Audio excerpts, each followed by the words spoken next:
The first team prospect fit that I have here is one that I'm sort of advocating for because we touched on a little bit at the top of the show. The Carolina Panthers getting Abdul Carter. And look, I understand Abdul Carter's not going to make it to number 8.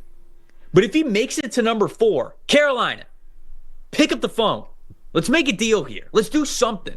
I know they're kind of coming off the heels of being aggressive for Bryce Young, and that almost didn't work. That almost looked like a disaster before Bryce really turned around in the second half of this season. So maybe they're just saying to themselves, hey, let's keep our own picks. Let's lay low for a little bit when it comes to risking some of the draft capital. But if Abdul Carter becomes available at number 4 overall, I think you could probably have the highest bid of any team. Like, I don't think the Jags are going to trade up to go get Abdul Carter. I don't think the Raiders would do that. Maybe the Jets would, but with the new regime, I don't know if they're going to be looking to spend that extra draft capital. And then it's right there. You're there at number 8. If the Saints want to trade up, you can give a better pick to New England. If the Bears want to trade up, you can give a better pick. If the Niners want to trade up, you can give the better pick at number 8 overall. You would be in the driver's seat, in my opinion, to trade up from number 8 to number 4 if Abdul Carter happens to be available, and I would absolutely love it. Think of what that defensive line now would be with some good additions along the interior defensive line. You got Trayvon Merrick in the back end. You added Patrick Jones II to give you a boost in pass rush. You already had Jadeveon Clowney. Now you throw in Abdul Carter. All of a sudden, within the span of one offseason, that defensive line went from one of the biggest weak link units in the NFL. Boom. Now it's immediately a strength that you have to worry about if you were an opposing offensive line every single week. So to me, I would really like him as a fit because he could be that stand-up outside linebacker, edge rusher in Ejiro Evero's defense. So the scheme fit is there for me. The talent fit is obviously there for me. And I don't think it would cost you that much to get up from 8 to number 4 because you could, like I said, be in the driver's seat to give probably the best pick in return to the New England Patriots who might be looking to move down a little bit. That is my first fit. I would absolutely love it. And I think Carolina should get aggressive if the situation presents itself. I'm absolutely with you in that scenario because we caught a little bit of flack for having the Patriots trading down in our mock the other day. I certainly heard the presence of a million New England fans out there. But do we think the Patriots would do that, or would the Patriots just take Carter themselves? Where are we at on this? Yeah, look, they absolutely could take Abdul Carter themselves. I've said it before.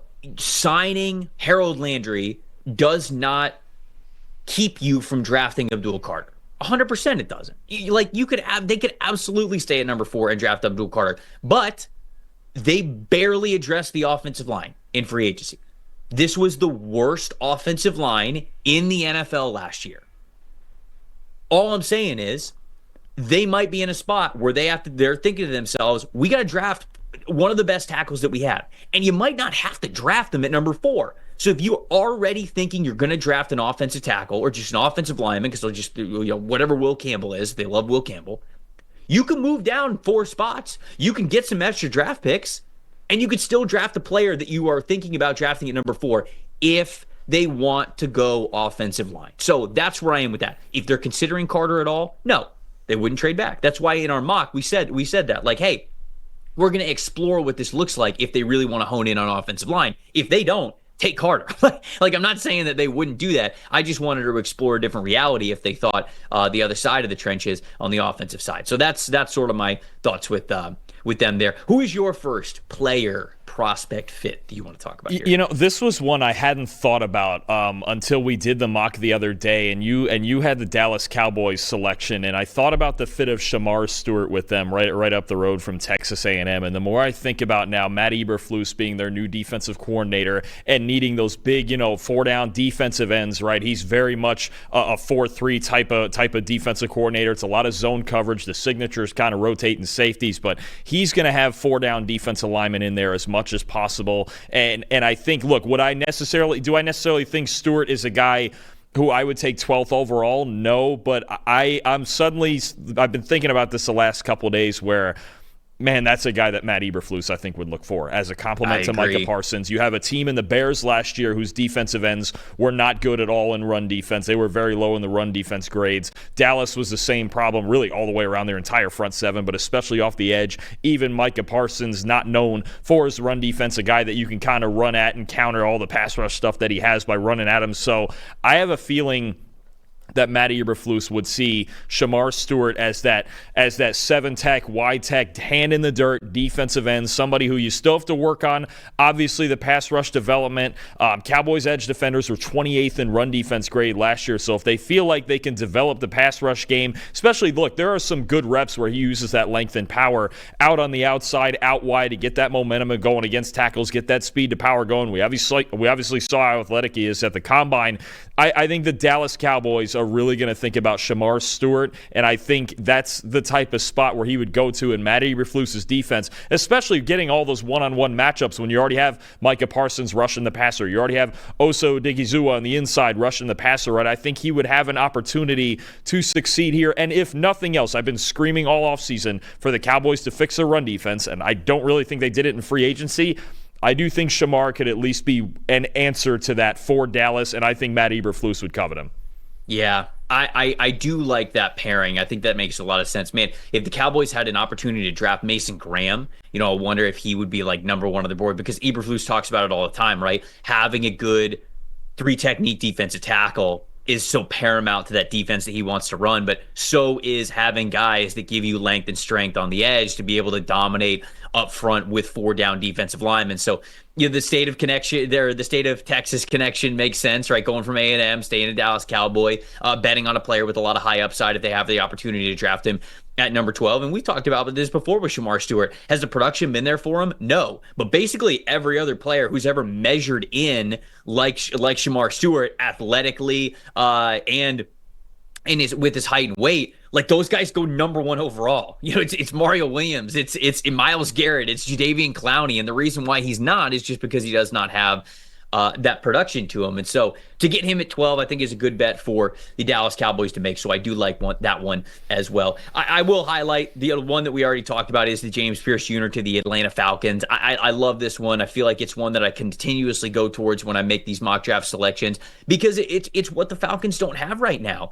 They tried to trade for Matthew Judon because they wanted that little extra juice. They wanted that little extra speed, and they thought they'd probably be a little bit more savvy with Judon being a little bit older. But man, it just goes to show you how they didn't have that type of a player, and they really need a guy who can threaten with speed. And so in Raheem Morris's odd front defense, I think it will allow James Pierce Jr. to stay in that 2-point stance where he is so explosive, to be able to threaten on the outside against left and right tackles. And I feel like they can build a pass rush plan around him. Then you hopefully get a fully healthy Braylon Trice next to Aruka Rororo, and you throw in Brandon Dorlus, hopefully taking that next step as well. Those guys getting into the mix there for Atlanta. And if you get a guy with the speed that James Pierce Jr. has, even if it's just as a designated pass rusher, that's going to be an upgrade from what they had this past season. Now they had to blitz a little bit more and get a little bit more complex as a team in a total front 7 to start seeing a little bit more production into the backfield. And when you have a guy that's able to win one-on-one the way that James Pierce Jr. has over the last couple of seasons, to me, he's a perfect fit for the Atlanta Falcons. So I would say that James Pierce Jr., I know we touched on a little bit already, but him going to the Falcons is such a perfect fit for me there. It's made sense forever. I mean, you're talking about the team with the second lowest pass rush grade in football last year. If they can't figure out this pass rush, they're not going to get they're not going to win the NFC South over Tampa Bay, or they're going to get there and they're not going to get anywhere in the playoffs because they can't rush the passer. So it's by far the Falcons' biggest problem, and Pierce fits Raheem Morris' scheme. He's somebody who likes to use those stand-up edge rushers more than almost anybody. I think if Pierce is on the board at 15, just run the card in. Don't use the 10 minutes on the clock. Don't just get the card in and keep us moving. All right, we got a show to do. I was going to say another good shout out here.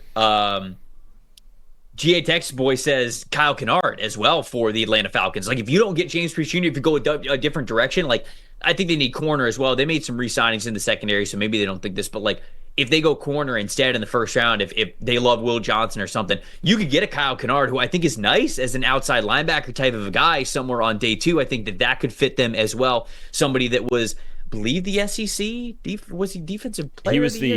He was the National Defensive Player of the Year. Was he really? One of those. So there's like 3 awards for that, but he won one of them for sure.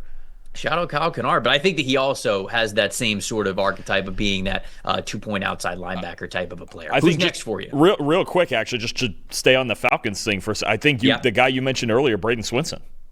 I think that would make could be great for the Falcons. Yeah, absolutely. I think that's if they go corner at 15 and then edge rusher at 46, I think Braden Swinson's also right in that range. Next one I have, staying with that same theme, but those stand-up guys, and I know I'm just kind of pandering to you here at this point, but Tampa Bay, Donovan Ezeraku. I think, to me, if neither one of them goes ahead of where the Bucs are at 19, it'll be Donovan Ezeraku or Jahad Campbell to Tampa Bay. I think those are the two guys I look at for them. Find that stud linebacker next to Levante David, transition to the future here a little bit with the best linebacker in the draft, or go to Donovan Ezeraku, get that pass rusher who, like I mentioned before, get that heat check pass rusher. So where Todd Bowles doesn't have to run zero blitzes and things of that nature in every big situation, right, to get pressure, because this was the problem down the stretch. I even think about him playing Washington in the playoff game. They just could not get home with 4, right? And Ezeraku would give you a chance to do that, because right now, if you ask me about Tampa Bay's current roster, hey, who's the guy that you trust the most to get pressure? And my answer wouldn't be a player. It would just be Todd Bowles, because that's what they have to do, is send blitzes to get pressure. They need a guy like Ezeraku who can again pass rush in sequence 6, 8, 9, 10 plays in a row in obvious passing situations. We can we can help our coverage, especially down the middle of the field where we struggled last year. I think it's a great fit. I think to me, and obviously we're going to have a linebacker episode in fits, and Jahad Campbell would fit several places, but I think Campbell or Ezeraku, if both are on the board at 19, they've got a real choice to make, but I think Ezeraku would be a fantastic fit in Tampa Bay. I do too. I really do think that he's going to be high on their board because of what they look for. They look for production. They look for smart football players.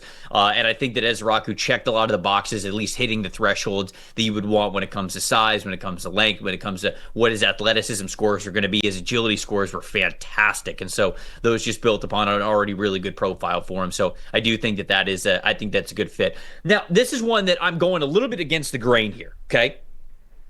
I'm picking Princely Umanmielen, who I've seen the chat say, hold on, why aren't we talking about the Ole Miss guys here? So I'm shouting out Princely Umanmielen. I think he's a perfect fit for the Detroit Lions. Now, some people might push back on this. They might be like, whoa, hold on, wait a second. Like, Shamar Stewart's a perfect pick for the Lions. Landon Jackson's a perfect fit for the Lions, right? Like, these bigger, heavier-handed, 4-3 defensive end types of players. But when I think about Princely, I do think that he's probably just a designated pass rusher at the NFL level. But even if he's just that, extremely productive. You see the pass rush win rate. You see the pass rush grades, the pressures, the sacks, everything there for him. And he's got some decent size to him. I know it says 244 there, but when he was at the Senior Bowl, I believe he was close to it was like 260, 265. So he's got the ability to put on the weight. He's got the length, almost 34-inch arms. So you have the ability to play him on the line of scrimmage, even if he's just in that more designated pass rusher role. And I keep going back to what James Houston was his rookie year when he was with the Detroit Lions 2 years ago. He had 8 sacks in 7 games. When they just put him in this designated pass rusher role. And when I think of how best to complement what the rest of that defense and defensive line has, especially when Aiden Hutchinson is fully healthy. Aiden's the guy on that other side. But if you have a player where the NFL can't, they can't not double team Aiden Hutchinson at this point. And they tried to even when he was going off last year, and it sometimes wasn't even working because of how they align their defensive line. So they were able to get him a lot of one-on-one opportunities, and I just feel as though offensive line, whether it's tight ends or running backs in the backfield as well, to help against Aiden Hutchinson on that side. If you give me a player who knows how to get in the backfield and to the quarterback the way that Princely Umanmielen does, the explosiveness, the bend, just that pass rush production, I kind of love it. So maybe he's not, because Detroit, didn't they bring back, who was it? Marcus Davenport. They brought back Marcus Davenport. So, Davenport can play on the line of scrimmage for you on early downs. And then draft Princely Umanmielen, and he could also probably play a little bit for you on early downs, but he could specifically be that impact pass rusher that you want to get in the backfield to pair with Aiden Hutchinson. So, it's not one that I hear about a lot because, like I said, a lot of people will go like, oh, Mykel Williams or Shamar Stewart or Landon Jackson or Jack Sawyer, JT Tuimoloau. They think of these bigger edge rushers to play in their even front defense, and I totally understand that.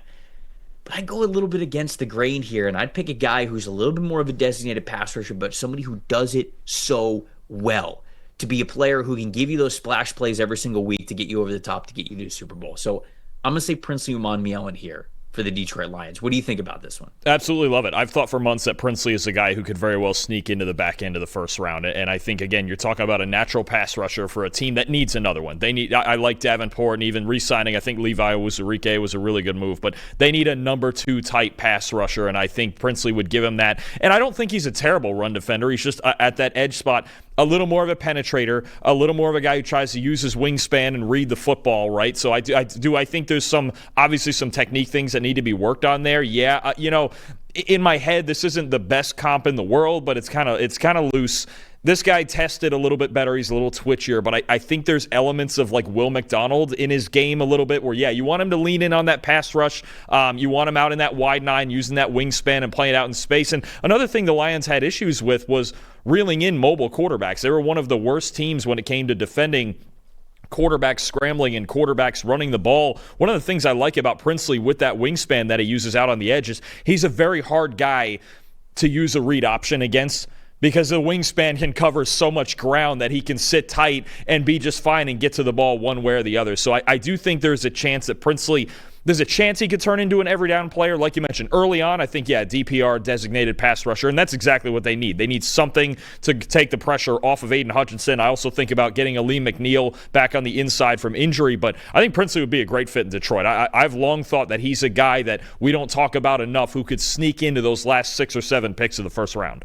Yeah, I think like a Boye Mafe, like a Sam Williams as well, like those types of players, and I think that kind of goes in line with. I don't hate the Will McDonald comp there from you, so I like it there. Last one, who's a player team fit before we get to some gems, some guys that we want to shout out that didn't make the top 10. Who's your last guy here, though? So I'm looking at Philadelphia at 32, and they're always building in the trenches. And I think this is, I don't remember if this is a pick we made on a previous show. I know it's something I've thought about a lot. But I think if you want a direct replacement for Josh Sweat with that 32nd pick, I'm not sure you could do much better than Nick Skorton. Right, I think you've got a guy who's shown in the past, certainly at 2023 at Purdue, an explosive stand-up edge rusher, and we know the Eagles like those sorts of guys, right? You think about what they still have now in Nolan Smith, what they had in Josh Sweat, right?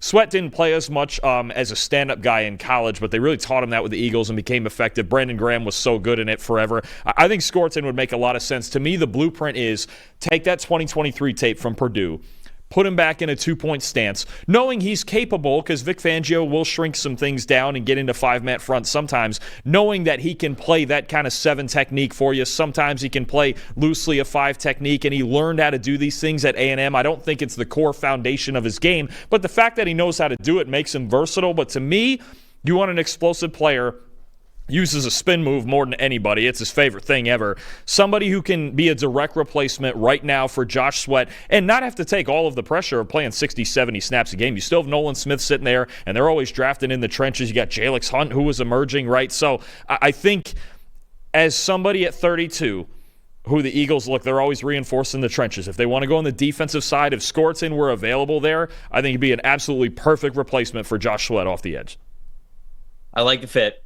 I do like that. I think it makes a lot of sense for Philadelphia's defensive line with the versatility they want, getting guys who are bigger bodies. And like you said, he can reduce inside. He can play on the outside. He can even, at his size, like you mentioned, play as a 2-point stance edge rusher. A lot of what we saw of his successful production at Purdue was from that 2-point stance. You wouldn't think of that with a guy who carries as much weight as he does. But I do think that he would be even though he didn't go to Georgia, still an SEC school, he's still going to be on Howie's radar there.